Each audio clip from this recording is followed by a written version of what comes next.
Hello and good evening to everyone. I'm Dr. Philip McMillan. I've been speaking about COVID 19 since early 2020. My focus has always been on COVID 19, severe disease as a viral mediated autoimmune disease.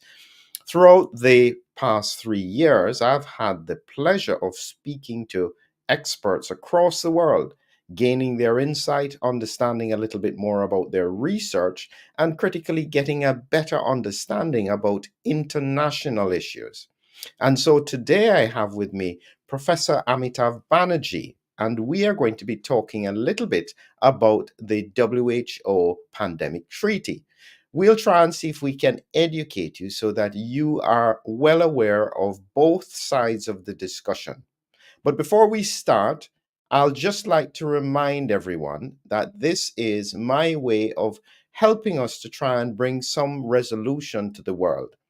Here we have peace for all our children with Israel and Palestine. If there's one thing that I've learned is that if there is war, that can affect everyone in the world. If we just take a few moments each day, remembering the challenges that they are facing, I think the world could become a better place. So, getting right back to where we are, we have Professor Amitav Banerjee here with me. Hi, Amitav, how are you doing? Hello, good evening. It's a pleasure always to come on this platform. Excellent, excellent. And so I'll ask you, Amitav, if you can do an introduction of yourself so that we have a better idea as to who you are. Yeah, that I was a epidemiologist in the armed forces for more 2.5 decades. After that, I have been a professor of epidemiology in a medical school for the past 17, 18 years. So I have worked in epidemiology for almost 4 decades, and uh, relevant to the topic of discussion today, I have been a bioethicist, I would say, for almost a decade because I have been chairing ethical committees of national institutions and private institutions also for the past 10 years. So, a lot of ethical issues I have been dealing with for the past 10 years, and that aroused my interest in the pandemic treaty because when we talk of this treaty, a lot of ethical issues come into play. Excellent, excellent. And so, Amitav, in terms of, before we get into that, tell me a little bit more in terms of what's happening in India with regards to COVID 19. Has India moved beyond it now, or are they still having what seems to be localized epidemics rather than a global pandemic? Any thoughts on that? COVID is in the background now because as a country, as a tropical country, we are having major public health problems now. We are having a resurgence of tuberculosis because during the pandemic, 40% tuberculosis detection went down. So we had a short supply of anti-TB drugs also. We are having serious problems of dengue also because post rains we have got a large problem admissions due to dengue and measles. We had few outbreaks of measles because the routine immunization went down during COVID time. So we are overwhelmed with other public health issues, and COVID is now in the background. COVID, nobody discusses COVID. The lay common person also have understood that all health issues are more important. We have got more important health issues than COVID, and we have got a younger population. Like up to 69 years of age, 70 years of age, the mortality from COVID is less than 0.05%, and 97% of our population are below 70 years. So we don't see much COVID deaths that way. So it's, Excellent. So it is good because before we move on to the pandemic treaty, do you have any thoughts about what we seem to be seeing in highly vaccinated regions of the world where we're seeing a resurgence of COVID cases from an epidemiological point of view? Any thoughts about that? yeah, that also I have been pointing out for the past 2 years. In fact, I have been following the global patterns after vaccination. There have been surge in Malaysia, Sri Lanka, Australia. There have been surge in Singapore after the vaccination, and now there are data from ONS UK Office of I think National Statistics, which is showing excess mortality. In fact, I believe today only there was a discussion in Parliament by Andrew Bridgens, I think, and not well attended. So they are highly vaccinated countries are having excess deaths, and in fact, countries like Africa and large parts of Asia, which did not have high, particularly Africa, which did not have a high vaccination rate, they are not having excess mortality. So this is something which calls for audit or which requires deep investigation, and we have to pause and consider. At least ecological data shows that countries which are the lesser vaccinated, in India 80% people did not take a single booster. So we did not have any resurgence. After the second wave, we did not have any excess mortality from COVID at least. So that is. Excellent. These are important trends that have to be reviewed, and I guess it's something that is going to take more and more attention in these highly vaccinated regions, and probably does require a very thorough investigation into what are the mechanisms. I think it's important for people, they may have some assumptions about what it could be. And I always say that there's an elephant in the room, and that elephant does need to be clarified, but we can't necessarily say that that is the cause of excess deaths. It's very important for us to do scientific research, but this is why it was disappointing that Andrew Bridgen wasn't given more attention in Parliament. Okay, let's move on to our main topic here with regards to the pandemic treaty. And I've pulled up here the World Health Organization Pandemic Preparedness Response Accord. And this is what they are preparing, and it's due to be signed over, I think, in May of 2024. A lot of people have no idea about this. Can you give us a quick summary, Amitav, as to what really this is about? Yeah, that is a very important point you mentioned, that many people have no idea. Many professionals also do not have idea. And among professionals, I would say even public health professionals, because I have been circulating it among my colleagues in public health. Many people are not aware of the. I think one of the reason is that nobody has been taking this WHO.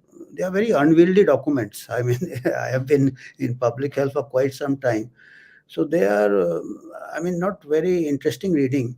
But unfortunately, in this pandemic treaty and the amendments to the international health regulations, one has to really read the fine print. And if one reads the fine print and understands the implications, it can be quite uh, frightening. Actually, the tempo of the COVID-19 pandemic or panic, I would say, because if we see the data, whatever measures were taken during the pandemic, 3 years of the pandemic, say 2020, 21, 22, after the measures, things did not fall in place as it was promised. Like lockdown, it was promised that lockdown will check the transmission. It did not check the transmission. It's not possible. Or respiratory infection, by the time you come to know of the infection, by the time you identify the virus has already spread far and wide in the population.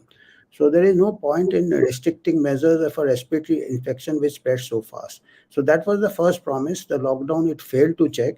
Of course, initially it was to reduce the hospitalization to so that the hospitals are not overwhelmed. But subsequently, it became more ambitious, that you impose the lockdown and then you have a vaccine in record time. And after the vaccination, that transmission will be interrupted and life will come back to normal. So that promise also failed. So, and then the global panic was raised. And after the pandemic, there should have been an audit of measures, audit which worked, which did not work. As on today, we have no evidence that lockdown worked. As on today, we have no evidence that it checked the transmission, vaccine checks the transmission. So instead of having the audit, the WHO has gone into a more aggressive mode, and it has, the narrative now is that that because we do not have a good accord, we do not have a treaty, or because we do not have very stringent international health regulations, we should have this to prevent future calamities like the COVID-19. So if you Could actually I ask you a question there, Amitav? Do you think that without the pandemic, was this in the background before 2019, or did the pandemic lead to the initiation of this move for the treaty?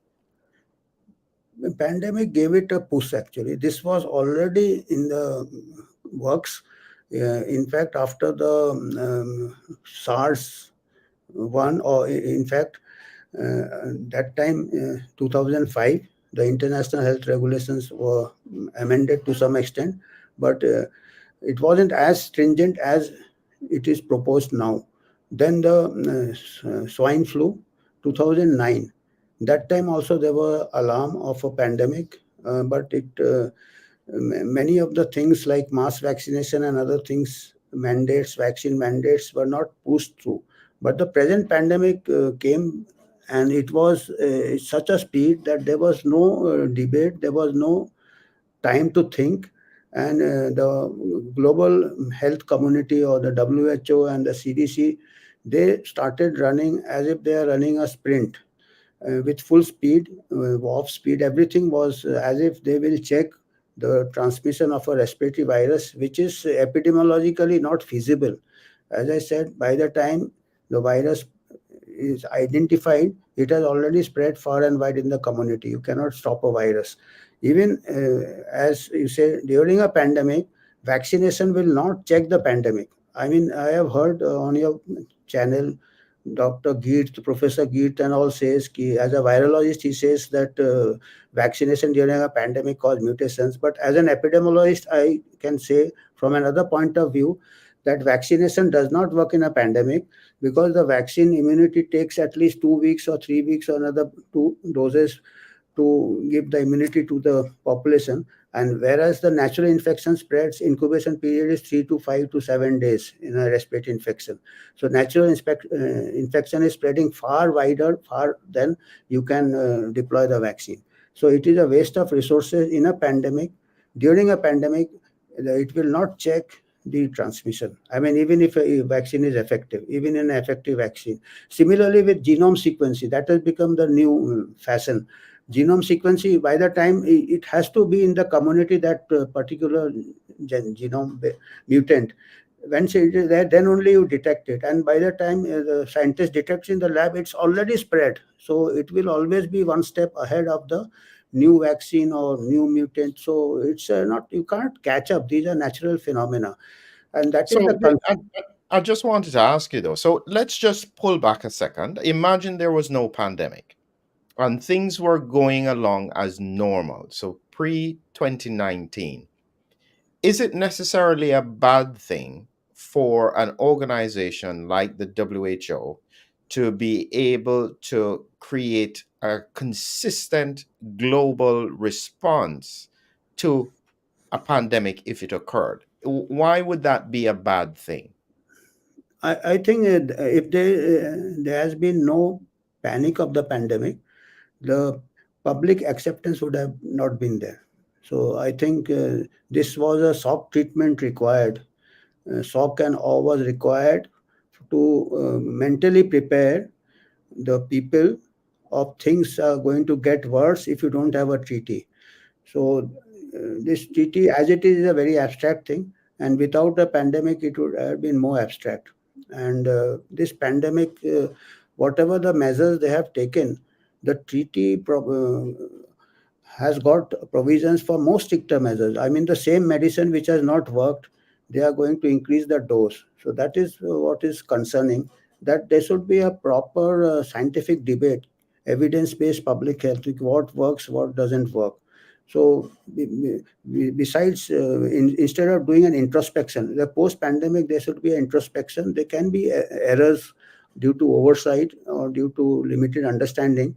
But now is the time to see what measures caused more harm than good. In fact, all the measures caused more harm than good, starting from lockdown, starting from school closures, You're talking of children rights. Actually, war, the most vulnerable are the children and other women. And so this declaring a war on a pandemic can have equally damaging effects on children, because So when you look at what they're saying there's a broad range of topics: tobacco control, nuclear, chemical, biological weapons, climate change is included, and many other threats to our shared security. Again, a lot of the proponents of this will say this is a good thing. This is not a bad thing. And are we just getting people unnecessarily anxious about something that is in their best interest? that would be best interest can only be by the evaluation of the evidence. So if the lockdown did not work, imposing lockdown is not in the best interest. Had it worked, it would have. Similarly, for mass vaccination, without evaluating the vaccine, I mean, forget about the side effects or adverse effects, the expenses, the cost of it. India spent 35,000 crores of rupees on the mass vaccination, which is 50% of the health budget. And as on today, the mortality from other diseases like dengue, tuberculosis, and other childhood diseases, every day 2,000 children are dying in India without COVID. So that got diverted, the resources got diverted. So this is not a good. That's why one size doesn't fit all. COVID may be a problem in the Western countries where higher age is there, obesity is there, comorbidities are there. But we have got a different disease priorities. So public health requires you're doing a community diagnosis first, the countrywide diagnosis of what are the disease priorities. And that's why this TT, which one size fits all principle, is not a very epidemiologically sound thing, because each country and culture is different. Each I, demographics are different. I'm going to bring in at the moment, Amitav, the perspective of Rob Roos, who is part of the European Parliament, and he had concerns as well about the pandemic treaty. I'm going to take you through his points, see what you think about it, and then we'll discuss it in a little bit here. So this is Rob Roos, and this is him making his discussion. When I say pandemic, you're likely to scroll past. Everyone is tired of COVID, rightfully so. But please take a moment to keep watching. A new global pandemic treaty is in the works. The intention is for countries to respond in the same way during a future pandemic, more so than during the COVID-19 pandemic. There are 3 reasons why we should not desire this. So I'm going to pause that here a minute, Amitav. And so far, I think that you are largely on board with what he is saying. Your perspective is that we shouldn't desire this. Would you say that's about right? Yeah, that he has brought it out that the same year does not fit all countries. I mean, the same. Okay. Yeah. We'll go on listening to his points. He's going to make 3 points now. So let's listen to point 1. Reason 1. Who will manage the pandemic treaty?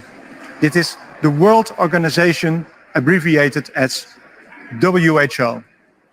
That may sound like a neutral government agency, but it is not.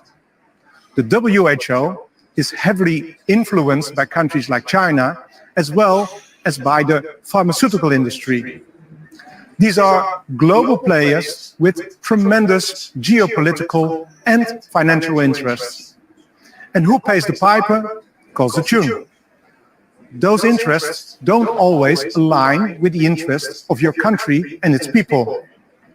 Now, the WHO wants to gain more authority through the pandemic treaty, while various other interests take precedence at the WHO. This is not good for our countries. I'll pause it again here, Amitav. Any thoughts on what he had just said? Yes, very rightly said. Like as I said, in ethics, first we see whether who are the funders, where is any conflict of interest. So when there are very heavy conflicts of interest, we do not get good science. So he has brought out, as on today, WHO 80%, I think, finance is by pharma industry. And of course, China may have some influence, but more important is it's not a neutral body. It is unaccountable, unelected, and the who decides pandemic is very important. As on today, we do not have a definition of pandemic which is agreed by all. I mean, if you see the COVID-19 pandemic, even now in the preamble to the treaty, they say that COVID was a very lethal virus or whatever. It may be lethal for some group of people. Any virus is lethal for the very elderly or people with comorbidity. But as long as the young and children and healthy were spared, a definition of pandemic is not very appropriate, particularly when on that definition you quarantine the healthy and young, because this also is not a proper pandemic response. Earlier pandemics, only the sick were isolated, not the healthy were isolated. So this is going in the wrong direction. It is going anti-epidemiology, anti-science. Okay, let's listen to point 2. Reason 2. The WHO is not democratically elected. Those who make decisions cannot be held accountable. This is a very bad idea. In a democracy, policymakers should be democratically elected and be held accountable accordingly. If we now commit ourselves to this new pandemic treaty, power will be further removed from the citizens. This is detrimental to national sovereignty and democracy. Again, I'll pause it here. That's point number 2. Further thoughts on that, Amitav? Yeah, this is, in fact, if you go to the amendments, the power, WHO also desires to take the power to declare a pandemic according to its own so-called scientists and any other scientific view. Forget about the power to the people. Other reputed scientists also in COVID-19 we saw, they were they were labeled as misinformation, or they were confined to the fringe of the profession. So, and another thing in the International Health Regulation Amendment is control of information. Control of information is never good for science. If information is misinformation, that can be rebutted by hard data and evidence. Just censoring it or making it, labeling it misinformation without giving valid reasons is not science. It is censorship, which is a sign of, I would say, authoritarianism or fascism. So this is, and particularly unelected people, unaccountable people. As I said, the COVID-19, now was the time to have an audit. What was wrong, what was acts of omission or acts of commission. Even if you do not punish those people or hold them accountable, at least you do not repeat the mistakes in future pandemics. But the treaty and the international health regulations, even without the amendments, without the treaty, the pandemic saw a lot of suppression of human rights, lot of draconian measures. So if we just forget, let the common person understand that without a treaty, without the international health regulations, they had to face so many hardships, none of which worked. With the treaty and with the amendments, how bleak the future will be, how Yeah, perfect. Yep. All right, let's listen to point 3 from him. Oh, sorry about that. Reason 3. The best approach during a pandemic is not the same everywhere.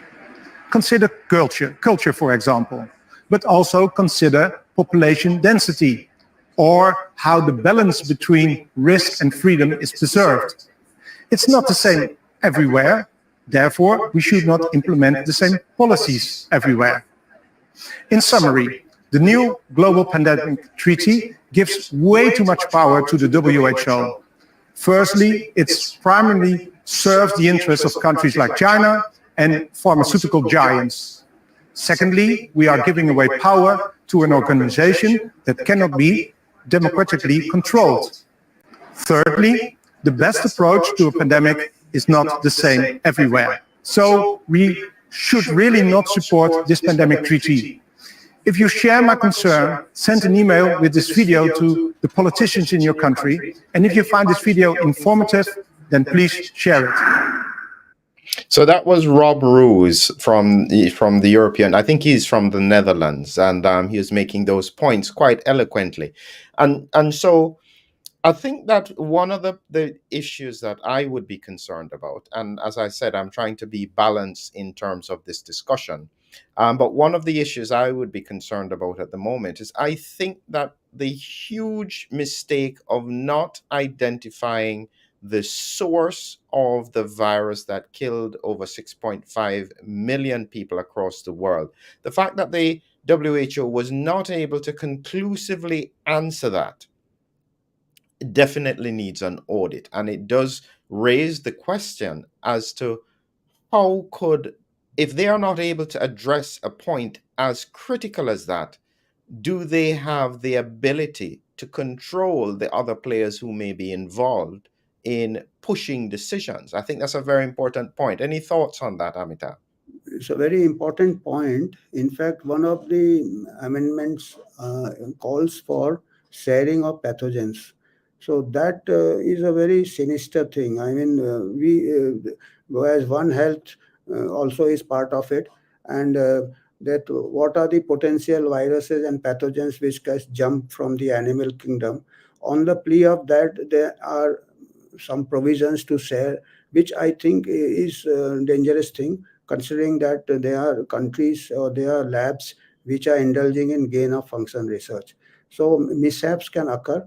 So they should stay away from these pathogens. Nature has a lot of pathogens in the animal kingdom. And if you go and stand in front of nature, you may get infected, but it cannot be a threat as that disease X will come or some other will come. This is just to create public panic, and some gain of function research can go out of hand. Gain of function, they have got two reasons. First is they say they would be one step ahead of nature if there is a mutation and it spills, so the vaccine should be research for vaccines. Other is that if it is used as a bioterror weapon, we should be one step ahead of the year. So it would lead to something like a nuclear arms race. So this biological bioterrorism is one aspect, and second is some sort of accidents can happen from the lab, as COVID-19 has. So this is not a very appropriate thing. So Yeah, so these are big questions. And I think that, as I said, the one big concern I had was with regards to the clarification as to where the virus came from. I think that that was a huge failure on the side of the WHO. The other thing is that I still maintain that after 3.5 years, to not clearly be able to define the primary pathophysiology in the disease is a terrible failure of the scientific community. And those things would give me great concern if you had an organization that would implement strategies that were not necessarily thoroughly scientifically verified or challenged and have been through scientific challenge. So I like to give balance to the discussion. And so I'm going to play now, Amitav, the perspective from the WHO as they try and answer some of these kinds of concerns, and then we'll discuss that a little bit further. So let's bring in this short clip from the WHO policy that I think was quite relevant. Got it here. So let's listen to what he has to say. Hi, okay. This is Stephen Solomon, and he's one of WHO's lawyers. Stephen's got a stellar track of working on international health agreements, including Influenza Pandemic Preparedness Framework, or Tobacco Control Treaty, and many more. Stephen is best placed to explain the legalities of the Pandemic Accord. So, let's begin. Okay, Great. ready? All right, here are some quotes for you to check out and tell our viewers what you think about it. Okay, thank you. The WHO are introducing a pandemic treaty that will mean they'll be able to take your tax dollars without listening to your opinion or giving you the chance to vote on it. Is that democracy? Okay, this is interesting. Thank you. So this is Russell Brand, who I like and whose videos I watch. So there's no taxation in the treaty. The WHO is an intergovernmental organization. It doesn't tax. Only countries have the power to tackle. But I think it's also important to say, and Russell Brand makes a very important point here, the question is, who decides? He often asks that question. In this case, it is countries that will decide. So the treaty aims to do three things: better preparedness for pandemics, better prevention of pandemics from starting in the first place, and when they hit, a better, fairer public health response to those pandemics. And at the same time, making sure that countries which are in the driver's seat and are in the driver's seat for writing it remain in the driver's seat for all of those things. Okay, next video.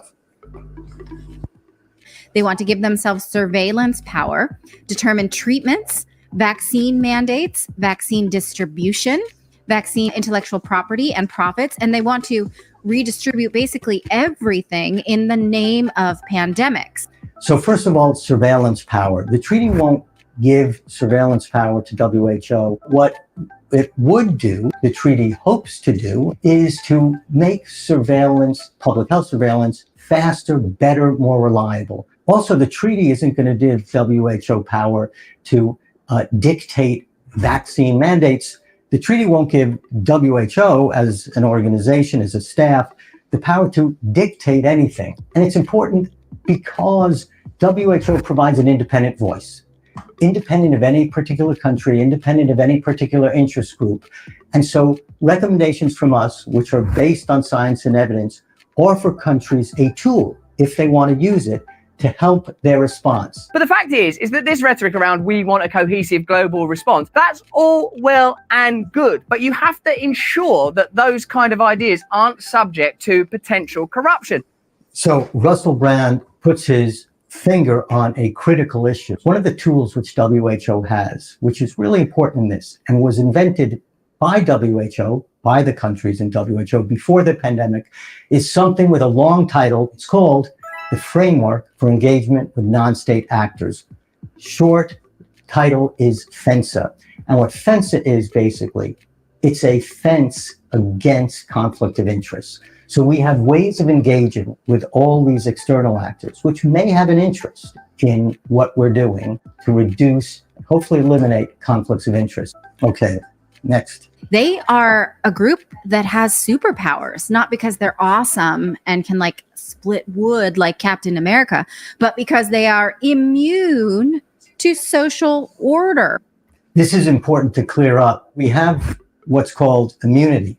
The speaker is absolutely right. When we do our jobs, we have to know that we can do them independently. So if we talk about the importance of tobacco control, in a country which has a lot of tobacco interests, we want our people to be able to work on tobacco control without fear that they may be in some sort of trouble or legal trouble if they're just doing their job. It's really important to question all of this. Any questions that you have in your mind that come up, you can drop comments below. You can look for opportunities if there are future public hearings.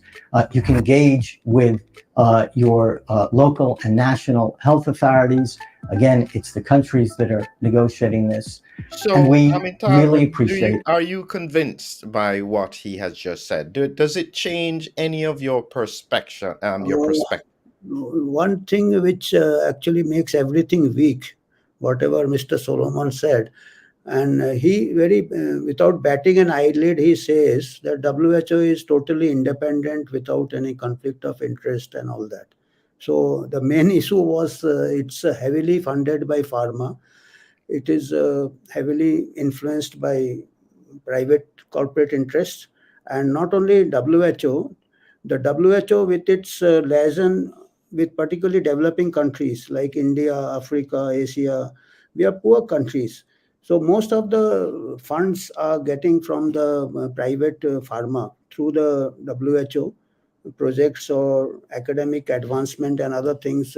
Most of the researchers, national funding is very low all over the world. Most of the research, 70-80% research foundations like Gates Foundation and other pharma, which are heavy stakes in pandemics. I mean, the diagnostic, the vaccines, the interventions, and If you see the science of epidemiology, science of public health, it is no emphasis is given on overall control of obesity in developed countries and control of malnutrition in poor countries. So these are the two drivers of mortality or morbidity from any pandemic, any viral infections. The stress is only on equal distribution of diagnostic drugs and vaccines. So if actual World Health Organization wants to mitigate the impact of future pandemics, it should stress on positive health, particularly control of obesity, which was a major 3 times more obesity in the Western countries and 10 times more morbidity, mortality from COVID we saw. Best example for Japan. Japan was a lean country, did not have mortality, whereas European countries, even Brazil had a younger age, but obesity was as high as Western countries. So it had so there were 10, 20 times higher mortality in countries with obesity.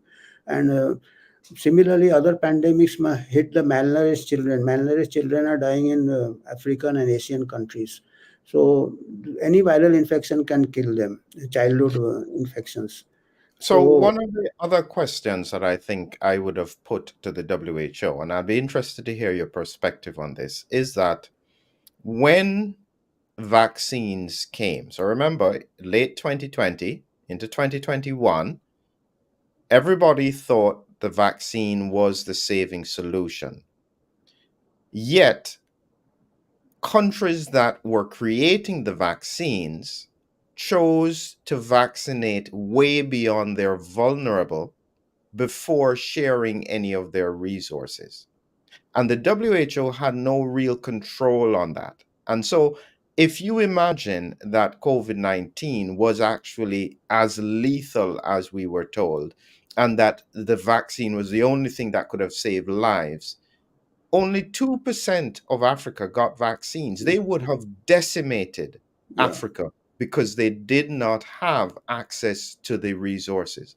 Any thoughts about that? How, I mean, in the sense of equitable distribution, it's a good idea, but is it practical? It's not, it wouldn't have helped also, because Africa, it was, the virus was not killing, it was the obesity which was killing. And it was the population naivety, I would say, like Africa, Asia, they are very crowded countries. So they are exposed to different coronaviruses. So there was some element of cross immunity can be thought of.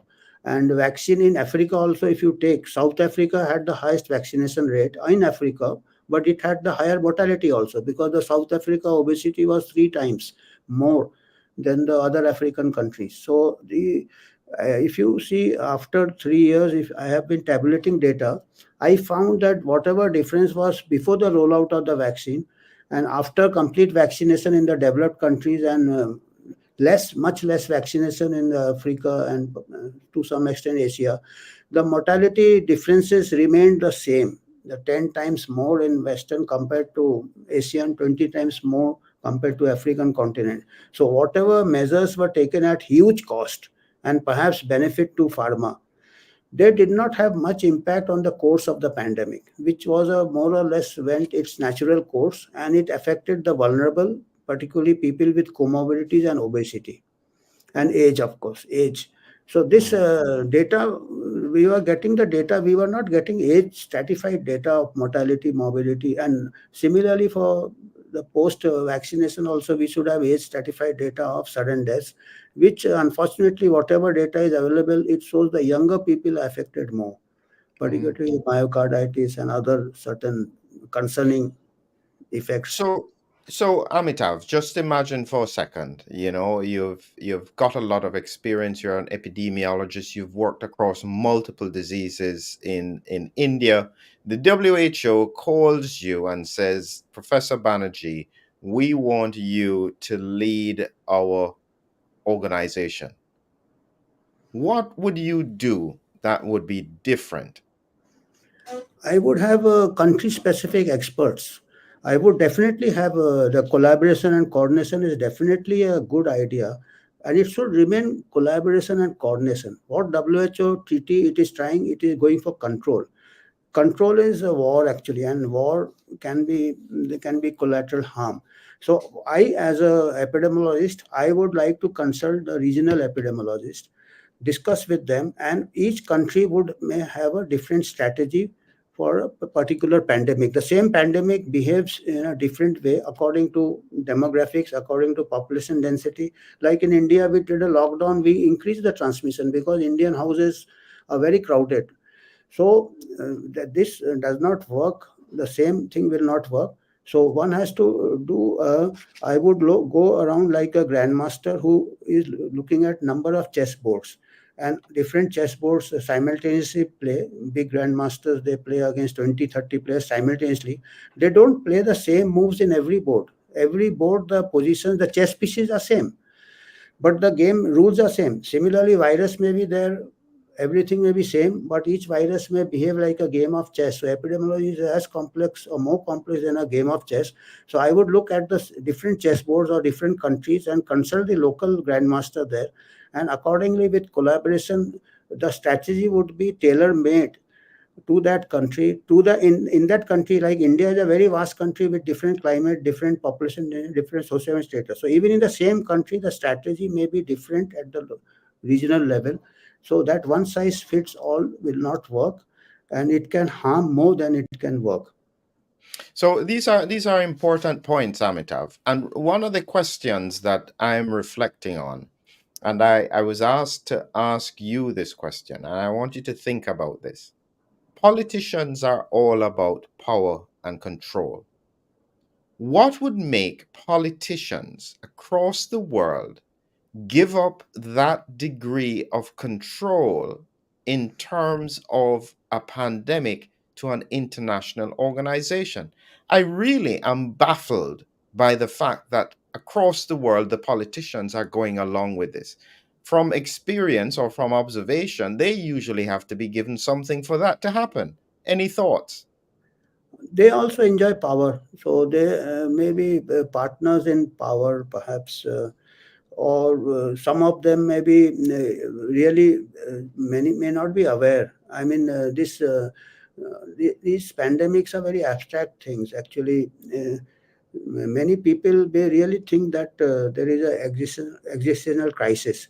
So politicians, some of them may be still under shock, and others also may have conflict of interest are there, because politics is about money also, and sponsorship also, and lobbying also, and all this, and they have got the scientific advisors also. And as I said, the scientific advisors, they get funds from pharma.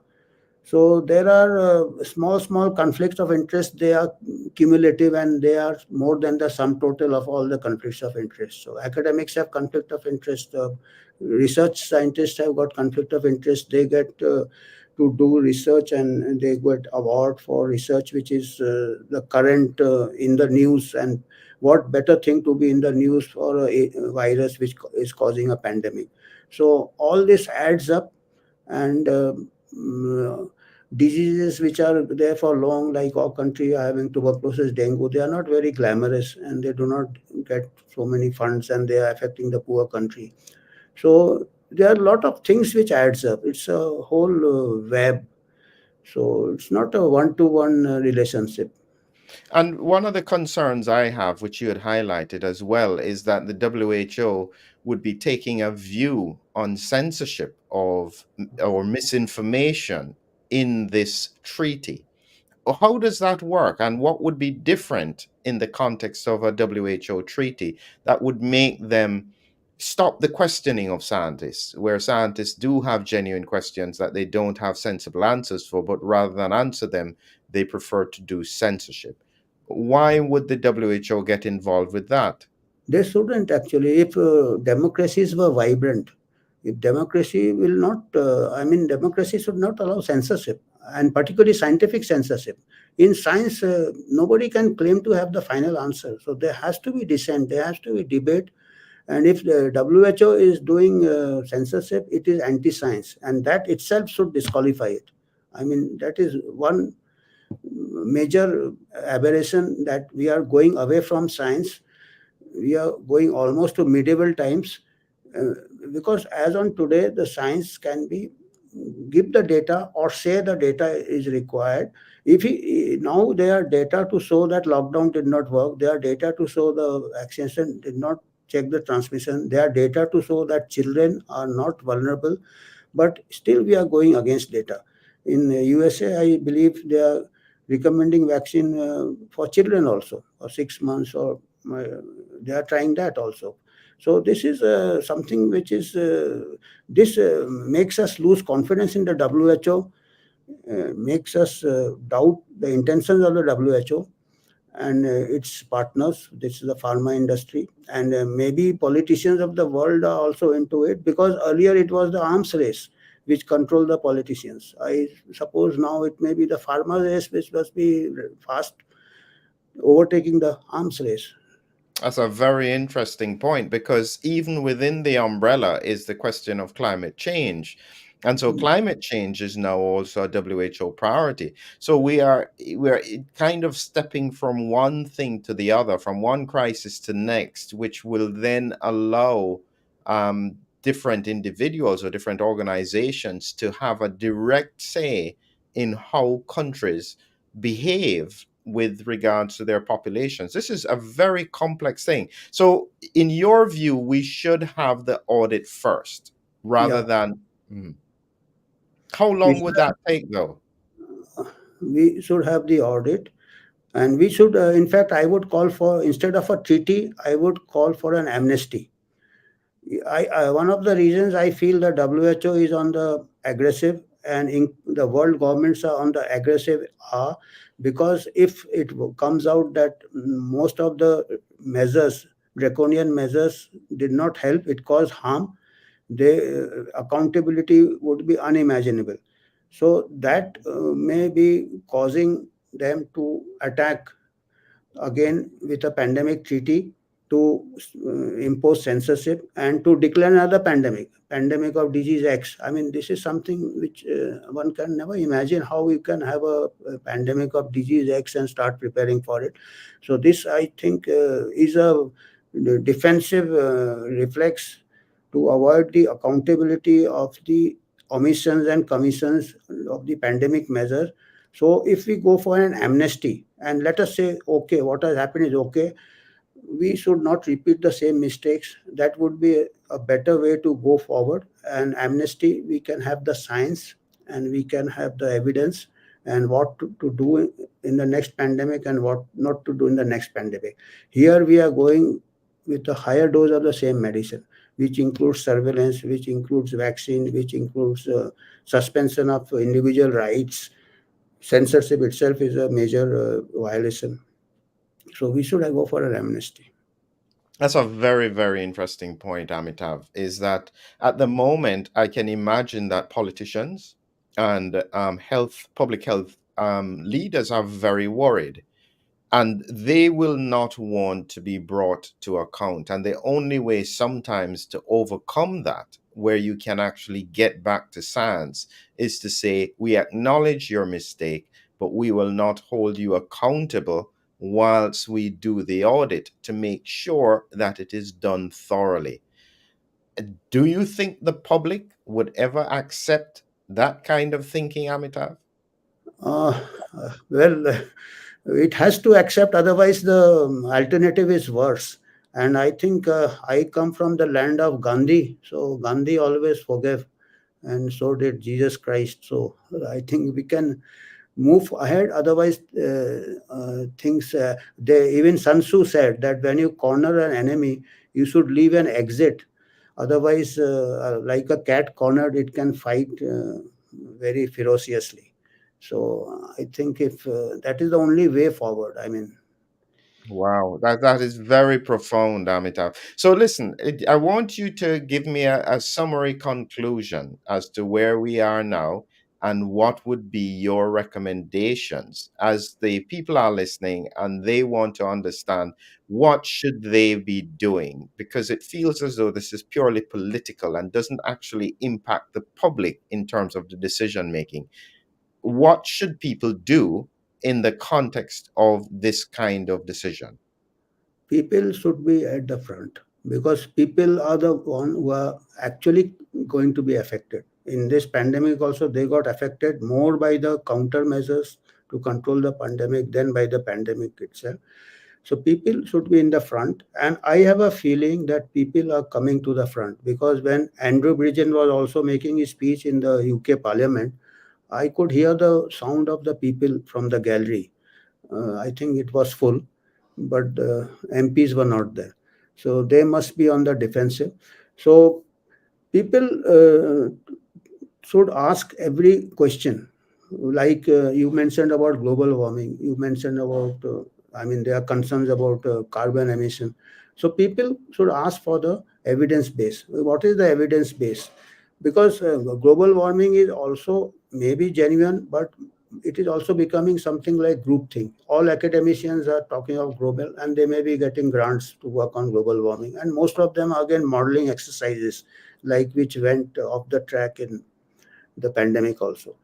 So people should question their elected representatives in a democracy, and that is the only way to be always on guard, because governments and politicians have their own interest, and sometimes they are compelled to follow a particular narrative. They are not as powerful as they may appear to be nowadays in a world which has become so much of pharma interest and corporate interest, and other even scientists also cannot be trusted to be independent because of their career prospects.